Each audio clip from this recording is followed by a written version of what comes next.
Welcome to Into the Darkness, where we dive into the most spine-chilling and captivating true crime stories from around the world. Each week, we take you deep into the heart of the darkest mysteries and the most notorious criminals.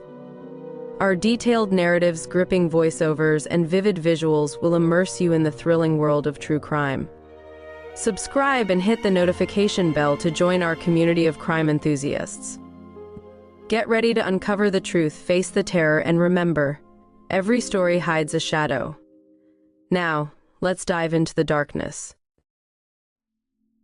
A prosecutor's dark secret. Winter in Chicago, 1985. The city was gripped by a cold so fierce that even the wind seemed to howl in protest. Snow fell in relentless sheets, blanketing the streets in a deceptive calm.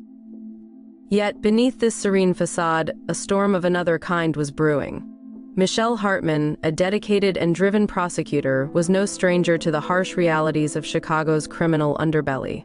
She had built her career on a foundation of relentless pursuit of justice, earning a reputation as one of the city's most formidable legal minds. Her latest case, however, was unlike any other. The victim, David Reynolds, a prominent real estate developer, had been found brutally murdered in his lavish penthouse apartment. The crime scene was a grisly tableau. Blood splattered across the pristine white walls, expensive furniture overturned, and the unmistakable signs of a violent struggle. The cold, sterile lighting cast long shadows that seemed to dance menacingly over the chaos. Michelle stood at the center of this scene, her mind racing as she surveyed the evidence, every nerve ending on high alert.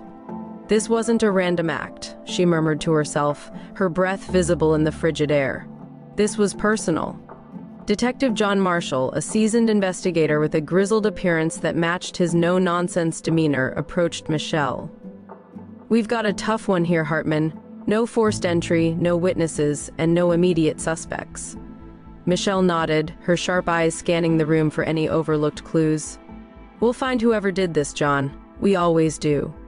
David Reynolds' lifeless body lay sprawled across the marble floor, his eyes wide open in a final expression of terror.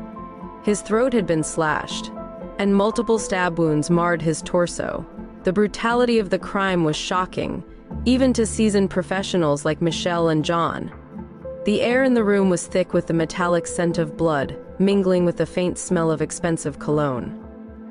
As the investigation progressed, Michelle and John delved deeper into David Reynolds' life. They uncovered a web of deceit, betrayal, and greed.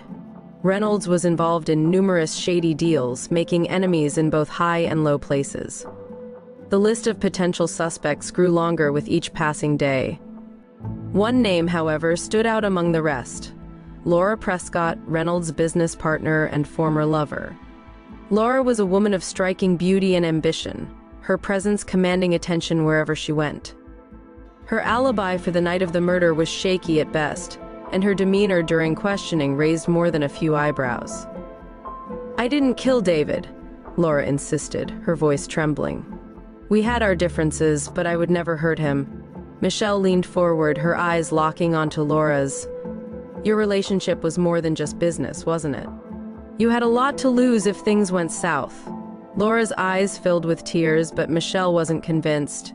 She sensed there was more to the story, a hidden truth waiting to be uncovered. Michelle and John continued their investigation, piecing together fragments of Reynolds' life. They discovered that he had been involved in a bitter legal battle over a lucrative property deal. Several threats had been made against him, and his personal life was in shambles. He was estranged from his family and had a history of substance abuse. Late one night, Michelle sat alone in her office, poring over the case files. The dim light from her desk lamp cast eerie shadows on the walls. Her mind wandered back to her own past, to memories she had tried so hard to bury. The parallels between her life and David Reynolds were unsettling. Both had clawed their way to the top, both had made powerful enemies, and both had secrets that could destroy them. Michelle's thoughts were interrupted by a knock on the door. It was Detective Marshall, his expression grave. "Michelle, we need to talk," he said, closing the door behind him. "We've found something." He handed her a folder containing forensic reports.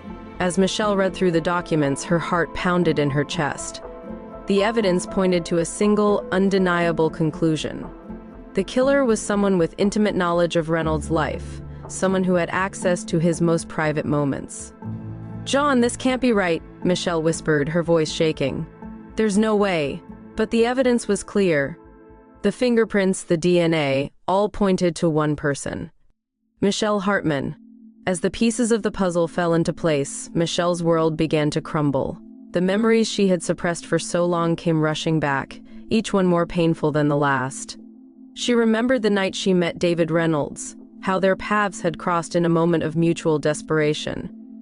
She remembered the secret meetings, the whispered promises, and the ultimate betrayal. Michelle had met David Reynolds at a charity gala, an event designed to bring together Chicago's elite. The ballroom had been opulent, filled with the city's most influential figures. Michelle had been drawn to David's charisma and charm, and the two quickly became entangled in a passionate affair. But their relationship was built on lies and deceit, a house of cards waiting to collapse. In a desperate attempt to protect herself, Michelle had done the unthinkable. She had killed David Reynolds, the man who had threatened to expose her darkest secrets. The realization hit her like a freight train. She was the murderer she had been hunting all along. Michelle knew she had to act fast. She couldn't let the truth come to light. She began to manipulate the investigation, planting false evidence and leading the detectives down the wrong path. But as the noose tightened around her, Michelle's carefully constructed facade began to crack. Late one night, unable to sleep, Michelle found herself wandering the empty corridors of the courthouse. The flickering fluorescent lights cast an eerie glow, making the shadows seem to dance in the corners. Her footsteps echoed loudly in the silence, each step a reminder of the weight she carried. She reached her office and opened the door, her heart pounding. The room was dark, save for the faint light from her computer screen. She sat down at her desk, staring at the files scattered before her. Each document, each piece of evidence was a reminder of her crime. In a moment of desperation, Michelle picked up the phone and dialed a number she knew by heart. The voice on the other end was groggy and confused. "Michelle? What time is it?" "It's late, John. I'm sorry, I need to talk to you." Detective Marshall arrived at Michelle's office, his face etched with concern. The tension in the room was palpable as he sat across from her, his eyes searching hers for answers. "What's going on, Michelle? You look like you've seen a ghost." Michelle took a deep breath, her hands trembling. "John, I need to tell you something. Something I've been hiding for a long time." As she began to recount the events leading up to David Reynolds' murder, John listened in stunned silence. The details were horrifying, the depth of Michelle's deception almost too much to comprehend. "David and I had an affair," Michelle confessed, her voice barely above a whisper. "It started as a way to advance my career, but it quickly spiraled out of control. He knew things about me, things that could ruin my life. When he threatened to go public, I panicked." John's face was a mask of disbelief. "You killed him to protect yourself?" Tears streamed down Michelle's face as she nodded. "I didn't know what else to do. I was desperate." The room fell into a heavy silence, the weight of Michelle's confession hanging in the air. John stood up, his expression a mixture of anger and sorrow. "I trusted you, Michelle, we all did. How could you do this?" Michelle looked down, unable to meet his gaze. "I never meant for it to go this far. I thought I could control it, but everything spiraled out of my hands." Detective Marshall left Michelle's office in a state of shock, but his duty was clear. He couldn't let personal feelings cloud his judgment. Michelle's confession had to be handled with the utmost care. John took her statement and made sure every detail was meticulously documented. The following days were a whirlwind of activity. The police department was in an uproar over the revelation that one of their own had committed such a heinous crime. The media caught wind of the scandal, and soon Michelle's face was plastered across every newspaper and television screen in Chicago. Michelle was arrested and charged with the murder of David Reynolds. The trial that followed was one of the most sensational in Chicago's history. The courtroom was packed every day, with spectators eager to witness the downfall of a woman who had once been a pillar of justice. Michelle's defense team argued that she had acted under extreme duress, that her fear of exposure had driven her to a moment of temporary insanity. But the prosecution, led by an old colleague of Michelle's, painted a different picture, one of a cold, calculating killer who had manipulated everyone around her to cover up her crime. The trial lasted for weeks, with every detail of Michelle's life laid bare for public scrutiny. Her affair with David Reynolds, her manipulation of evidence, and the dark secrets she had tried so hard to keep hidden were all exposed. In the end, the jury found Michelle guilty of first-degree murder. The judge, in his sentencing, spoke of the betrayal of trust and the severity of her crime. Michelle Hartman was sentenced to life in prison without the possibility of parole. As she was led away in handcuffs, Michelle couldn't help but think of the irony. She had spent her career fighting for justice, only to become the very monster she had sworn to destroy.